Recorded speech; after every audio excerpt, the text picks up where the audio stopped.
உலகெங்கிலும் நடக்கும் முக்கிய நிகழ்வுகளை குறுஞ்செய்தி வடிவத்தில் தெரிந்து கொள்ள ஆதன் செயலியை டவுன்லோட் செய்யுங்கள். ஆதன் செயலியை டவுன்லோட் செய்ய டிஸ்கிரிப்ஷனில் உள்ள லிங்கை கிளிக் செய்யவும். முருக பக்தரா நீங்கள் இந்த விஷயம் செஞ்சீங்க அப்படின்னா முருகருக்கு உங்களை ரொம்ப பிடிக்கும் அப்படின்னா என்ன விஷயம் செய்யணும்? 7 விஷயங்கள் ரொம்ப முக்கியமானது. முருக வழிபாட்டை பொறுத்தளவில் முருகனுடைய அருளை பெற வேண்டும்னா 7 அப்படின்னு திருப்புகழில் ஒரு பாட்டு இருக்கு. இதில் ரொம்ப முக்கியம் என்னன்னு கேட்டிங்க வச்சுங்களேன், அவனை எப்படியாவது பூஜை பண்ணணும், அடியார்களை பூஜை பண்ணணும், அவனை புகழ பேசணும், பூஜை பண்ணணும். எப்படி பண்ணணும்? அன்புடன் ஆச்சார பூஜை செய்துங்கிறார் அருணகிரிநாதர். முருகனை தன்னுடைய தந்தையாக நினைக்கிறார், சிவபெருமானை அவங்களுடைய தாத்தாவாகவும் அம்பாளை பாட்டியாகவும் நினைக்கிறாங்க. அப்படி அன்பு செலுத்தணும், அதான் ரொம்ப முக்கியமான ஒன்று. ஸோ எல்லா தோஷங்களும் நிவர்த்தி ஆகக்கூடிய ஒரே ஒரு கோவில் அப்படின்னா எந்த கோவில்? எந்த முருகன் கோயிலுக்கும் போகலாம். இந்த தோஷங்கள் எல்லாமே போகணும்னா ஒரே ஒரு பாட்டு. குக்கி சுப்பிரமணிய கோவில், இந்த கோவிலில் தான் முருகர் பிறந்தாரு அப்படின்னு சொல்றாங்க. அது உண்மையா? அதுல உண்மையாக இல்லை, அது போய். முருகப்பெருமான் பிறக்கவே இல்லை. சிவபெருமான் தான் முருகன், வேற யாருமே கிடையாது. பிரச்சனை வந்துச்சு, பிரச்சனை வந்த உடனே கவலைப்படாதீங்க, என்னுடைய சக்தியை நான் வெளிப்படுத்துகிறேன்னு சொல்லி சிவபெருமானுடைய 6வது முகமாக முருகப்பெருமான் வர்றாரு. அருவும் உருவமாகி அனாதியாய் பலவாய் ஒன்றாய் பிரம்மமாய். நாட்டினுடைய ஒரு மன்னரா இருந்திருக்கிறாரு அப்படின்னு சொல்றாங்க. அது உண்மையா? பொருட்டு கதைகள் தான். மன்னராக இருந்தாருன்னா அவர் புலவராக இருந்தார். ஆதன் ஆன்மீகம் நேயர்களுக்கு வணக்கம். நான் உங்கள் விஜயபிரியா. ஆன்மீகம் தொடர்பான சந்தேகங்களுக்கு நம்ம ஒவ்வொரு நாளும் தீர்வு கொடுத்துட்ருக்கோம். புதிய முக்கிய நிகழ்வுகளை உடனடியாக தெரிஞ்சுக்கணும் அப்படின்னு நினச்சிங்கன்னா ஆதன் செயலியை டவுன்லோட் பண்ணுங்கள். அதற்கான லிங்க் வீடியோக்கு கீழே டிஸ்கிரிப்ஷனில் கொடுத்துருக்கோம். ஸோ ஒவ்வொரு தடவையும் முருகரை பற்றி நிறைய விஷயங்கள், நம்ம அறியாத விஷயங்களை தொடர்ந்து சொல்லிக்கிட்டு இருக்கவர் தான் பேராசிரியர் சிவசதீஷ் அவர்கள் நம்ம கூட இருக்காங்க. ஸோ இந்த தடவையும் முருகரை பற்றி நிறைய விஷயங்களை நம்ம கூட பகிர்ந்துக்க இருக்காங்க. ஸோ அவங்கக்கிட்ட நம்ம நிறைய விஷயங்கள் கேட்டு தெரிஞ்சுக்கலாம். வணக்கம் சார். வணக்கம். முருக பக்தர்கள் நமக்கு முருகர் அவ்வளோ பிடிக்கும், ஆனா அவருக்கு என்ன பிடிக்குமான்னு தெரியல அப்படிங்கிற ஒரு விஷயம். நம்ம ஒரு முருக பக்தரா நீங்க இந்த விஷயம் செஞ்சீங்க அப்படின்னா முருகருக்கு உங்களை ரொம்ப பிடிக்கும் அப்படின்னா என்ன விஷயம் செய்யணும்? 7 விஷயங்கள் ரொம்ப முக்கியமானது. முருக வழிபாட்டை பொறுத்தளவில் முருகனுடைய அருளை பெற வேண்டும்னா 7 அப்படின்னு திருப்புகழில் ஒரு பாட்டு இருக்கு. அதில் 7 குற்றம் சொல்றாரு. அந்த குற்றத்தையெல்லாம் நீக்கிக்கணும். அந்த பாட்டு பாருங்களேன். உனை தினம் துழுதிலன் உனது இயல்பினை உரைத்திலன் பல மலர்கூடு உன் அடியினை உறப்பணிந்திலன் ஒரு தவமிலன் உனது அருள் மாறா உளத்துள் அன்பினர் உறைவிடம் வருகிலன் விருப்புடன் சிகரமும் வலம் வருகிலன் உவப்பொடு உன் புகழ் துதி செய்ய விளைகிலன் அப்படின்னு வருது. 7 எண்ணம். முருகப்பெருமானை வணங்குவது, தினமும் வணங்குவது. உனை தினம் துழுதிலன் உனது இயல்பினை உரைத்திலன். முருகப்பெருமானுடைய விஷயங்களை பேசுவது, அவனை எத்தனை செய்தவன், அவனுடைய கந்தபுராணம், இதை பற்றியெல்லாம் பேசுவது. அதற்கடுத்து பல மலர்கள் கொண்டு முருகனுக்கு அர்ச்சனை பண்ணுவது. 4வது அவர்களுடைய அடியார்கள் இருக்காங்கல்ல, அருணகிரிநாதர், பாம்பன் சுவாமிகள், அவர்கள் எங்கே இருக்கார்கள் தேடி தேடி போய் வழிபாடு செய்வது. அதுக்கப்புறம் தவம் செய்வது. முருக மந்திரத்தை சொல்லி, முருகா முருகாங்கிற மந்திரம் அல்லது சரவணபவ அப்படிங்கிற மந்திரத்தை சொல்லி தவம் செய்வது. இது ரொம்ப முக்கியம். அதுக்கடுத்து உவப்புடன் புகழ் துதி செய்ய விளைகிலன், அவனுடைய புகழை பாடுவது, புகழை பேசுவது. அது ரொம்ப முக்கியம். அதற்கடுத்து ரொம்ப முக்கியமான ஒன்று, அவன் இருக்கிற கோயில்கள் தோறும் செல்வது. சிகரமும் வலம் வருகிறன், அவன் சிகரம் போல் இருக்கக்கூடிய கோபுரங்களுக்கெல்லாம் சென்று வழிபாடு செய்வது. இந்த 7ங்கிறது ரொம்ப ரொம்ப முக்கியம். இதில் ரொம்ப முக்கியம் என்னன்னு கேட்டிங்க வச்சுங்களேன், பூஜை பண்ணணும். அவனை எப்படியாவது பூஜை பண்ணணும், அடியார்களை பூஜை பண்ணணும், அவனை புகழ பேசணும், பூஜை பண்ணணும். எப்படி பண்ணணும்? அன்புடன் ஆச்சார பூஜை செய்துங்கிறார் அருணகிரிநாதர். அன்புடன் செய்ய, அன்பு இல்லாமல் செய்யக்கூடாது. என்ன சார் அன்பு அப்படின்னு நீங்கள் கேட்கலாம். எப்படி அன்புன்னு கேட்டால், சுவாமிக்கு நெய்வேத்தியம் பண்ணுவாங்க, பார்த்துருக்கீங்களா? அதாவது படைப்பாங்க. படைக்கும்போது ஒரு குழந்தைக்கு ஊட்டுகிற பாவனையில், ஒரு தாய் எப்படி குழந்தை சாப்பிடணும்ல அப்படிங்கிற எண்ணத்தோடு ஊட்டுவாள். அது மாதிரி சுவாமிக்கு நெய்வேத்தியம் பண்ணும்போது அந்த அன்பு இருக்கணும்.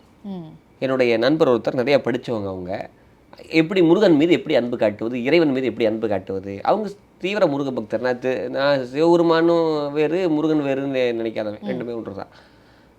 ஒரு முறை அவங்க நெல்லையப்பர் கோயிலுக்கு போயிட்டு வர்றாங்க. திருநெல்வேலியில் இருக்காங்க, நெல்லையப்பர் கோயிலுக்கு போயிட்டு வந்தாங்க. அவங்க முருகன் தான் ரொம்ப போயிட்டு வந்து என்கிட்ட சொன்னாங்க, என்னப்பா உங்கால விட்டுட்டு எங்கால பார்க்க போயிட்டீங்க அப்படின்னு சும்மா ஜோக் அடித்தேன்.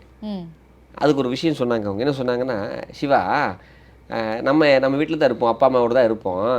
இந்த விடுமுறை வெக்கேஷன் லீவுனா தாத்தா பாட்டி வீட்டுக்கு போயிட்டு வருவோம்ல, அது எவ்வளோ ஒரு சந்தோஷமாக இருக்கும். அந்த மாதிரி போயிட்டு வந்தேன்.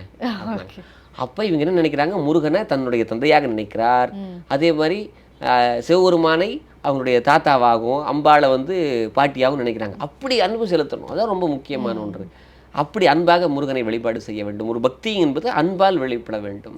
ஓகே. இப்போ வந்து நம்மளுடைய ஜாதகத்தில் எக்கச்சக்கமான தோஷங்கள் வந்து இருக்குது அப்படின்லாம் சொல்கிறாங்க. செவ்வாய் தோஷம், நாகதோஷம் அப்படின்னு சொல்லிட்டு ஏகப்பட்ட தோஷங்கள் சொல்கிறாங்க. 100 தோஷங்கள் தவிர எல்லா தோஷமும் இருக்கிறது. ஓகே, கண்டிப்பாக.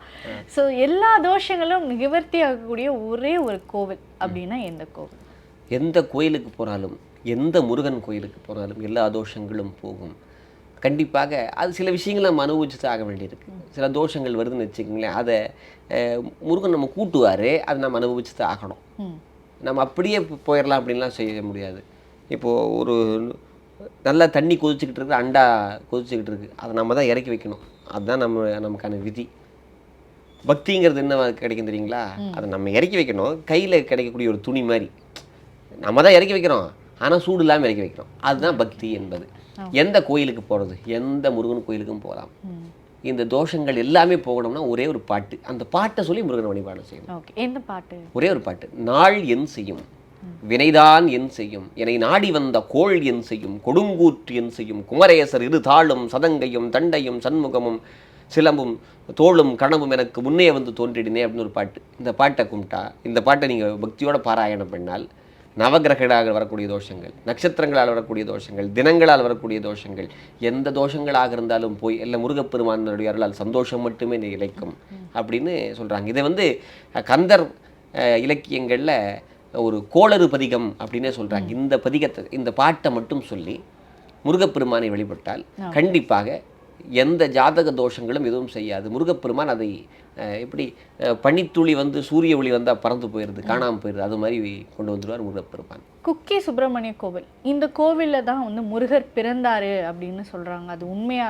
முருகன் பிறக்கவே இல்லை, அவர் அங்கே தான் பிறந்த. சில பேர்லாம் வந்து இந்த பர்த் சர்டிஃபிகேட்டே வாங்கிடுவாங்க போல் இருக்கு. இந்த முருக பக்தி இது கந்தன் யுகமாக இருக்குது, கலியுகத்தை விட கந்தன் யுகமாக இருக்குது. ஆனால் சில பொய் பொருட்டுகள்லாம் வர ஆரம்பிச்சிருச்சு. குக்கி சுப்பிரமணியர் கோயிலில் தாங்க பிறந்தாரு அப்படின்னு, அதில் உண்மையாக இல்லை, அது பொய். முருகப்பெருமான் பிறக்கவே இல்லை, அவர் என்றும் இருப்பவர். அவர் உதித்தாரே ஒழிய பிறந்தாருன்னு சொல்ல முடியாது. உதித்தல் வேறு, தோன்றுதல் அப்படிங்கிறது வேறு. சூரியன் வந்து தோன்றுச்சுன்னு சொல்லுவீங்களா, உதிச்சுன்னு சொல்லுவீங்களா? அப்படின்னு அர்த்தம், மறைந்திருக்கிற ஒன்று வெளிப்படுகிறது அப்படின்னு அர்த்தம். சிவபெருமான் தான் முருகன், வேற யாருமே கிடையாது. பிரச்சனை வந்துச்சு, பிரச்சனை வந்த உடனே கவலைப்படாதீங்க, என்னுடைய சக்தியை நான் வெளிப்படுத்துகிறேன்னு சொல்லி சிவபெருமானுடைய 6வது முகமாக முருகப்பெருமான் வர்றார். அருவும் உருவமாகி அனாதியாய் பலவாய் ஒன்றாய் பிரம்மமாய் இந்த சோதி பிளம்பு அது ஒரு மேனியாகி கருணை கூர் முகங்கள் ஆறும் கரங்கள் 12 கொண்டே உரு திரு முருகன் வந்தாங்கு உதித்தனன் உலகம் உய்ய. தோன்றினன்னு சொல்ல, உதித்தனன்னா மறைந்திருக்கிற ஒன்று வெளிப்படுவதற்கு உதித்தல்னு பேர். ஆக முருகப்பெருமான் வந்து எப்பவும் பிறக்கவெல்லாம் மாட்டார். அதை கந்தர் அனுபூதியிலே பாடுறாரு நம்முடைய அருணகிரிநாதர். செம்மான் மகளை திருடும் திருடன் பெம்மான் முருகன் பிறவான், பிறக்க மாட்டான். பிறக்க டிஓபி இல்லைன்னா டிஓடியும் இல்லை, இரவான், பிறவான் இரவான் அப்படின்னு சொல்கிறார். அப்போ முருகப்பெருமான் அங்கே தான் பிறந்தாரு, இங்கே தான் அப்படின்லாம் சொல்ல முடியாது. முருகப்பெருமான் உதித்தாரே ஒழிய இங்கே தான் பிறந்தார் என்பதற்கு எந்த சான்றும் கிடையாது. அப்படி அந்த சான்று கொண்டு வந்தாலும் கூட அது தவறு தான். ஓகே. ஸோ இப்போ அதே மாதிரி வந்து நம்ம முருகரை வந்து ஒரு கடவுளாக, நம்மளோட கூட பிறக்காத ஒரு சகோதரரா, அண்ணனா, அப்பாவா அப்படின்னு சொல்லிட்டு எக்கச்சக்கமாக ஒரு பக்தர்கள் எப்படி வேணாலும் அவர் வழிபடலாம். ஆனால் அவர் வந்து நம்ம நாட்டினுடைய ஒரு மன்னராக இருந்திருக்கிறாரு அப்படின்னு சொல்கிறாங்க. அது உண்மையா? பொருட்டு கதைகள் தான். மன்னராக இருந்தாருன்னா அவர் வந்து புலவராக இருந்தார், அதில் உண்மை. தமிழ் சங்கத்துக்கு புலவராக இருந்தார், மன்னராக இருந்தார் என்று சொல்வதெல்லாம் ஏற்றுக்கொள்ள முடியாது.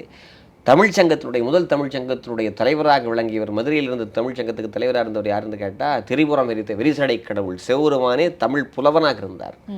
சங்க இலக்கியத்தில் ஒரு பாட்டே உண்டு, கொங்குதேர் வாழ்க்கை அம்சுரை தும்பி காமம் செப்பாது கண்டது மொழிமோ பயிலியது கெழுகிய நட்பின் மயிலியற் செறியையற் தெரிவி கொந்தலின் நெறியவும் உளவோ நீயறியும் பூவே. இந்த பாட்டை எழுதினவர் சிவபெருமான். அதே மாதிரி அதுக்கடுத்து 2வது புலவராக, தலைமை புலவராக வந்தவர் யாருன்னு கேட்டால் எல்லாம் வல்ல முருகப்பெருமான். புலவராக இருந்தார், மன்னராக இருந்தார். அவர் எப்போதும் நம்முடைய மனசில் மன்னாதி மன்னன் தான், அது வேற. ஆனால் மன்னராக இருந்து ஆட்சி செய்தார் அப்படின்னு சொல்வது ஒரு பிழை. புலவராக 2ஆம் தமிழ்ச்சங்கத்தினுடைய தலைவராக முருகப்பெருமானே இருந்து தமிழாய்ந்தது நம்முடைய தமிழ். சங்கத்தின் தலைமை புலவா தாலோ தாலேலோ அப்படின்னு கூட ஒரு தாலாட்டு இருக்கு. அதாவது ஒரு பிள்ளை தமிழ்ல இந்த தமிழ் சங்கத்தினுடைய தலைமை புலவா தாலோ தாலேலோ அப்படின்னு சொல்லி தாலாட்டு பாடுறாங்க. அப்போ முருகப்பெருமான் வந்து மன்னாதி மன்னன் தான்.